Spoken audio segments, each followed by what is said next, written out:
Welcome to our deep dive today. We're going to unpack some early Mormon history about women's roles and leadership. Oh, this is fascinating stuff. We're going to be looking at two really interesting primary sources. Yeah.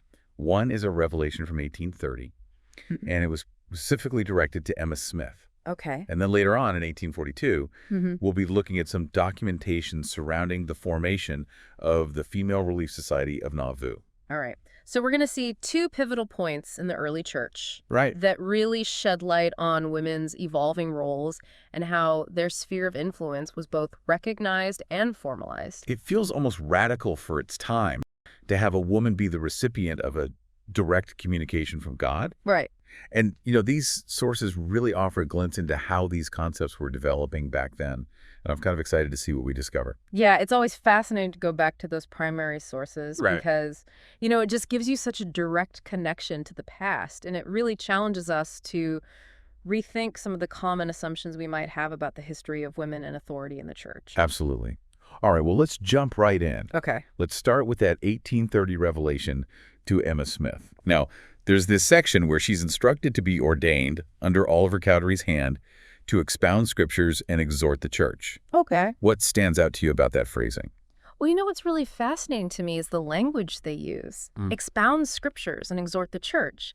These actions seem to point toward a public teaching role, perhaps even something akin to preaching. Yeah. It definitely suggests that Emma Smith was being given some form of authority to teach and lead in the early church. Right. And it's not just a private devotional kind of instruction. No. This feels very much like a public charge. Yeah, I agree. And then there's the part about Emma receiving the Holy Ghost through the laying on of hands. Right. That ritual is traditionally associated with ordination, isn't it? Exactly. And that connection to ordination raises even more questions about the nature of the authority that Emma Smith was given. It suggests that this wasn't simply, a casual assignment, but rather a formal recognition of her spiritual role. Okay, so we have this intriguing 1830 revelation pointing to Emma having a significant role in the church. Yeah. And then we fast forward to 1842. Right. The Nauvoo Relief Society minutes. Okay. And things get even more interesting. Oh, how so? Well, what did Joseph Smith say about the possibility of women holding priesthood offices within the Relief Society? So in these minutes, Joseph Smith states that women in the Relief Society could be ordained to positions like deacons, teachers, priestesses. Wow. Yeah, this list is really remarkable because it directly mirrors the offices of the Melchizedek priesthood held by men. Wow, that's a pretty direct parallel. So to see it used in the context of the Relief Society really suggests that Joseph Smith may have been open to women holding a level of authority that was quite unconventional for the time. Okay, that's a lot to process.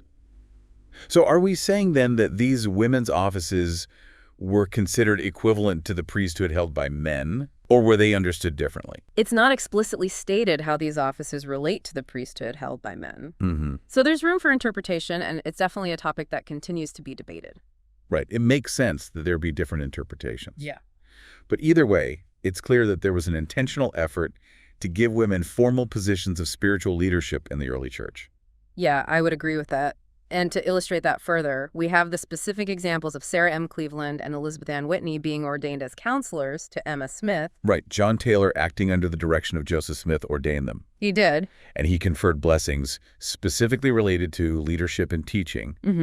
And during that ordination, Joseph Smith even referred back to that earlier ordination for Emma, where she was ordained to expound the scriptures to all and to teach the female part of community. This feels pretty significant. Absolutely. It shows that this wasn't just a theoretical discussion, but rather a practice that was actually being implemented in the early church.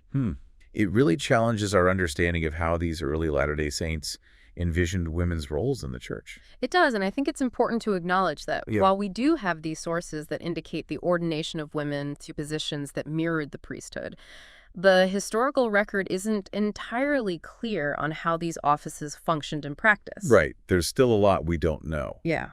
But even with those gaps in our knowledge, these sources provide a powerful glimpse into a period of significant innovation and experimentation in the early church. Yeah. A time when the boundaries of what was possible in terms of women and leadership seem to have been more fluid than we might assume.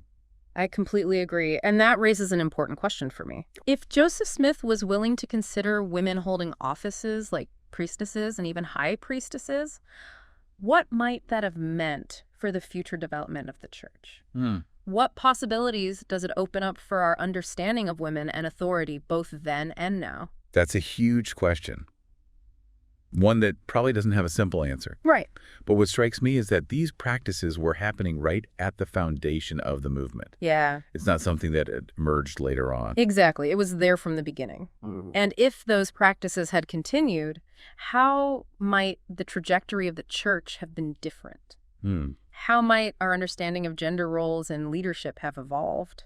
It really makes you think, doesn't it? And what's so compelling is how specific these sources are. Yeah. We're not talking about vague rumors or secondhand accounts. Yeah. We have actual minutes from meetings, descriptions of ordinations, and direct statements from Joseph Smith himself. Yeah. This is primary source material that can't be easily dismissed. You're right. These sources carry a lot of weight. And I think they challenge us to grapple with the complexity of history and to avoid simplistic narratives. It's tempting to try to fit the past neatly into our present-day perspectives. Yeah. But these sources remind us that the reality was often much more nuanced. Absolutely. And that nuance can be really challenging. It can. But I think it's also incredibly enriching. Yeah. It allows us to engage with the past on its own terms. Yeah. And to appreciate the diversity of thought and practice that existed even within a relatively small religious movement. Precisely. And while these sources do raise more questions than they answer, I think that's part of what makes them so valuable. They invite us to continue exploring, to dig deeper into the historical record, and to keep an open mind as we try to understand the past. Speaking of digging deeper, what are some of the other avenues for research that could shed more light on this topic? Well, one area for further exploration would be to examine the lives and experiences of those women who were ordained to these positions. What roles did they play in their communities? How did they exercise their authority? What were the challenges and triumphs they faced? Delving into their personal stories could offer valuable insights into how these offices functioned in practice. That's a great point. We tend to focus on the institutional side of things. Yeah. The pronouncements, the policies, the official records. Yeah. But hearing those personal stories, those individual voices, would add such a rich dimension to our understanding. Absolutely. And another promising avenue for research would be to look at other historical records from that era. Okay. Diaries, letters, sermons, even local newspapers. There may be hidden gems tucked away in these sources that could help us piece together a more complete picture of women and priesthood in the early church. That sounds like a fascinating research project.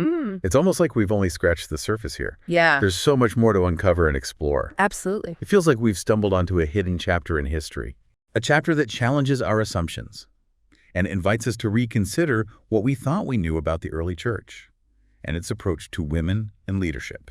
I couldn't agree more. These sources raise so many questions about the possibilities that existed and the paths not taken. And I think those questions are worth wrestling with, even if they don't have easy answers. Definitely. It's not about rewriting history or trying to force the past to fit our present-day perspectives. Right. But it is about expanding our understanding, embracing complexity, and acknowledging those gray areas that often hold the most intriguing insights. That's well said. And I think that's one of the most valuable things about studying history. Yeah. It's not about memorizing dates and facts. It's about engaging in a dialogue with the past, asking questions, and being open to the possibility that our understanding might evolve as we learn more. Exactly. So as we wrap up this deep dive into the idea of women in priesthood offices in the early church, I think the main takeaway for me is this. History is full of surprises. And sometimes those surprises can challenge our most deeply held beliefs and open up new ways of understanding the past and perhaps even our own place in the present. I think that's a great way to put it. And I hope it encourages our listeners to keep exploring, to keep asking questions, and to approach history with a sense of curiosity and an open mind. Yeah. After all, there's always more to discover. Well said. And to all our listeners out there, thanks for coming along for the ride. As always, happy exploring.